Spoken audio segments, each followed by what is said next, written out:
काशी क्षेत्र से श्री विश्वनाथ भगवान और माता अन्नपूर्णा देवी के श्री चरण में कोटि नमन करके कह रही हूँ। आज 2025 नवंबर 16 तारीख रविवार है। आज एक नया यूट्यूब चैनल बना हुआ है जिसका नाम है महामानिनी। महामानिनी मैंने देश का आदर्श कानून को कह रही हूँ। कानून को न्याय दर्शन कहा जाता है, इंग्लिश में लॉ कहा जाता है। जब से सृष्टि बना हुआ है तब से ईश्वर के तरफ से जीव जगत के लिए न्याय दर्शन व्यवस्था बना हुआ है। जो कानून न्याय दर्शन विद्या है वह देवी भी है, क्योंकि श्लोक में है या देवी सर्वभूतेषु विद्या रूपेण संस्थिता। आदर्श कानून न्याय दर्शन है, वह महामानिनी है, वह मान्य वर्ण में महामानिनी है।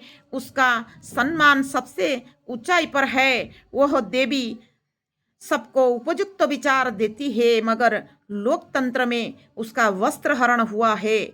देवी द्रौपदी के वस्त्र हरण जैसा हुआ है। देवी द्रौपदी के वस्त्र हरण के बाद महासमर हुआ था।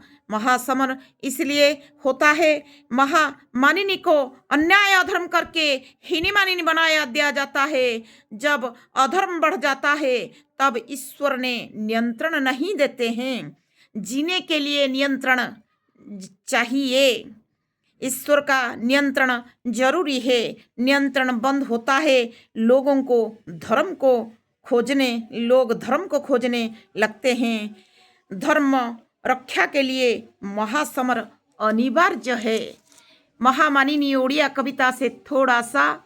देश मान दंड आईनी जे देवी जाज्ञ सेनी मानिनी से मान्या वर्ण रे अटे महामानिनी गणतंत्र राजो नीति रे हेलाइनी मानिनी दुशासन वस्त्र हरई कष्ट पाए जननी। जब संख्या गरिष्ठ शासक चलता है लोकतंत्र में तो दुर्योधन का शासन हुआ। संख्या लघु पांडव थे और संख्या गरिष्ठ दुर्योधन था। तो जब संख्या गरिष्ठ में जो कोई जाता है, संख्या गरिष्ठ होता है तो वो जाते हैं, तो वो लोग संख्या लघु को सताते हैं, हैरान करते हैं। कानून सही ढंग, कानून सबके लिए।